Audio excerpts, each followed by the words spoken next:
ये एक्सरसाइज 13 दशमलव कितना 1 का प्रश्न नंबर 8 और 9 दोनों को इसमें बता देते हैं। प्रश्न नंबर 8 का फिर से एक बार देख लो। इसमें 8 नंबर का ये प्रश्न दिया गया है, समझना थोड़ा ध्यान से। इसमें करा ऊंचाई 2.4 सेंटीमीटर और व्यास 1.4 सेंटीमीटर वाले एक ठोस बेलन में से इसी ऊंचाई और इसी व्यास वाला एक शंक्वाकार खोल को काट लिया जाता है। शंक्वाकार खोल को काट लिया जाता है कहने का अर्थ इसी प्रकार से ये बनेगा कि एक का बेलन बन गया जो समान ऊंचाई का है, किसके साथ समान है, तो शंकु के साथ समान है।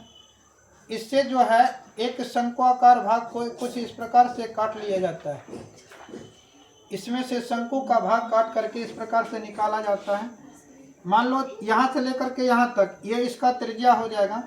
इसका ऊंचाई जो है, इसका ऊंचाई 2.4 सेंटीमीटर का दिया गया है। 2.4 सेंटीमीटर का समझो क्या कह रहे हैं, 2.4 सेंटीमीटर का दिया गया है। और दूसरा जो है इसका त्रिज्या 1.4 सेंटीमीटर का दिया है, तो त्रिज्या इसका आधा 0.7 सेंटीमीटर का त्रिज्या हो जाएगा।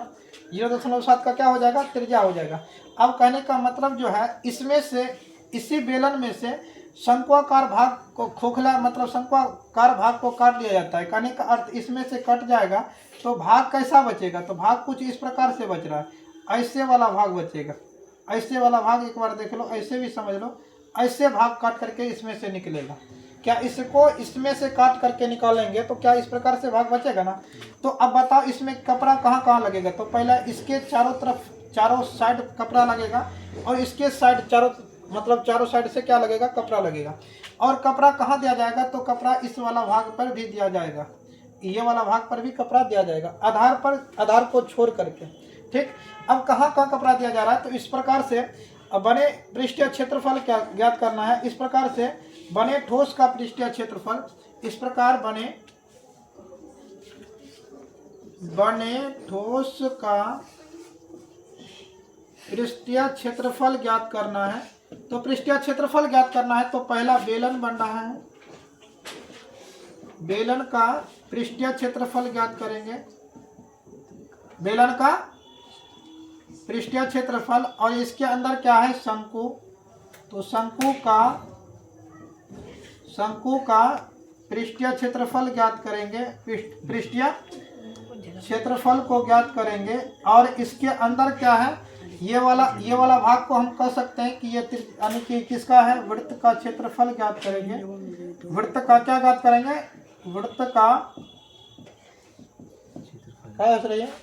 वृत्त का क्षेत्रफल ज्ञात करेंगे। किसका, वृत्त का क्षेत्रफल ज्ञात करेंगे। अब समझना थोड़ा ध्यान से, थोड़ा बढ़िया से समझो। इसका बेलन का पृष्ठीय क्षेत्रफल का फार्मूला बताओ। इसका फार्मूला बताए थे, क्या बताए थे, 2πr/h बताए थे, 2πr/h। अभी पूछ देंगे फार्मूला।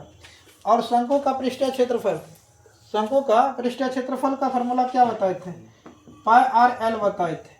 और वृत्त का क्षेत्रफल तो पहले से पता होगा, πr² होता है। क्या होता है, πr² होता है।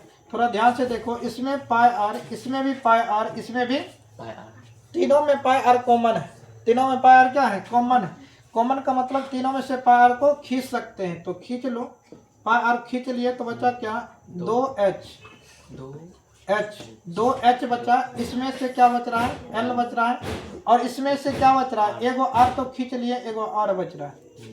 2 r में से एक r बाहर निकल गया तो एगो r बचा है। अब कहने का अर्थ थोड़ा समझो, यहाँ पर ध्यान दो।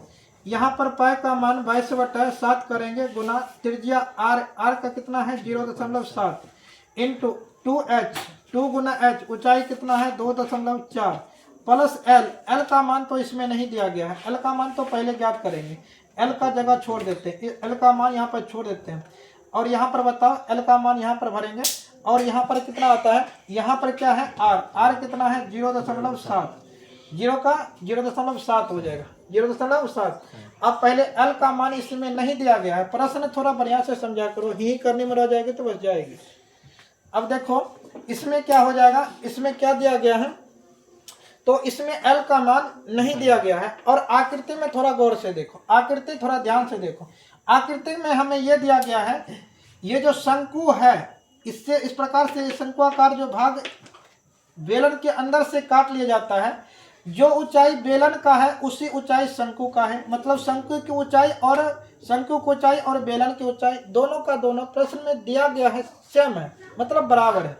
मतलब 2.4 का बेलन है तो 2.4 का ही शंकु है, और त्रिज्या 0.7 का है तो इसका भी त्रिज्या कितना है, शंकु का भी त्रिज्या 0.7 का ही है। तो मतलब इसमें साफ जो कहने का अर्थ ये हुआ, यहाँ से लेकर के यहाँ तक का भाग इसको छांकित कर देते हैं, ये 0.7 का हो जाता है तो इसको इससे सटा देते हैं, और ये वाला भाग 2.4 का हो गया, त्रिज्या 0.7 का है।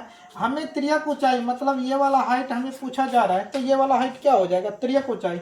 और त्रियक ऊंचाई को हम पाइथागोरस प्रमेय से हल करने के लिए बताए थे। पाइथागोरस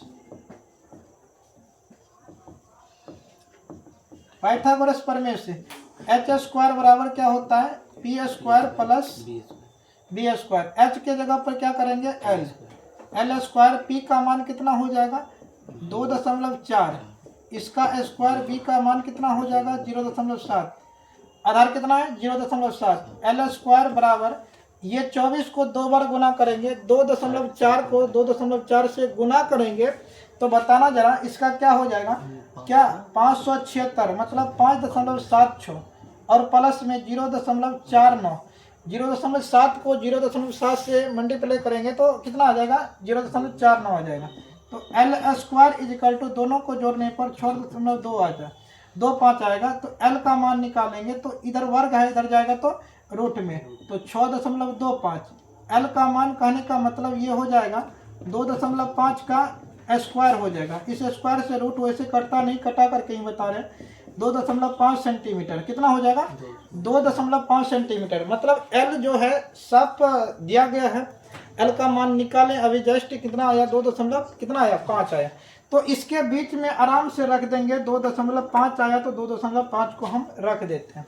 क्या इसको इससे कटा देते हैं, इसको इससे कटा देते हैं, कटाने के बाद आएगा क्या 0.1, मतलब 22 को 0.1 से गुना करते हैं इंटू, यहाँ पर इन दोनों को गुना करते हैं, 24 दूनी का 48, 4.8 प्लस यहाँ पर 2.5 प्लस 0.7, यहाँ पर 22.0.1 इंटू, अब बताओ 4.8 है और उसके बाद 2.5 है, 0.7 है, इन तीनों को जोड़ो कितना हो जाएगा 8 5 13, 8 5 13, 7 20 के 0 शेष 2।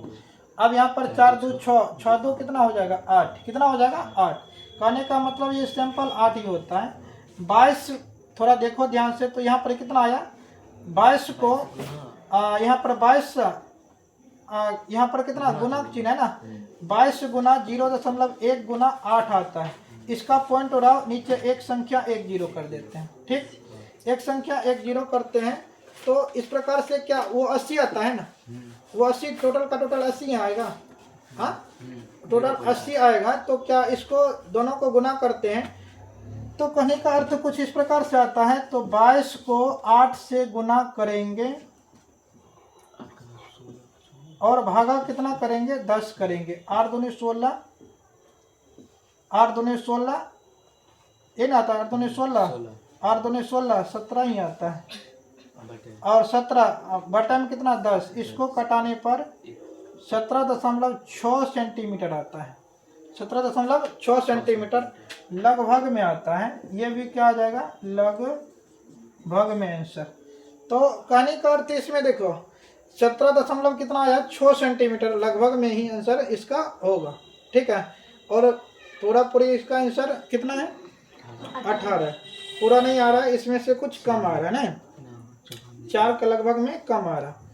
तो 4 के लगभग में कम आने का कारण क्या है, तो कारण देखो इसको इससे कटाएं, ये तो सही है, ये भी मेरा सही है, तो इसको दोनों को गुना करेंगे तो 2 यहाँ पर 2.2, एक तरह से ये से गुना करते हैं 2.2, और 2 को इस ये सब को जोड़ने पर 8 ही पूरा पूरी आएगा, आता है कि नहीं बताओ। इन तीनों को जोड़ने पर 0 20 के 0 शेष 2 हो गया, 4 2 6, 6 में 2 जोड़ेंगे 8। तो अब कहीं भी किसी प्रकार का दिक्कत इसमें नहीं है, तो बिल्कुल ये साफ है कि ये इसी प्रकार से बनेगा। तो अब अगला नंबर का देखते हैं, एक और प्रश्न इसी के अंतर्गत देख लेते हैं जो कि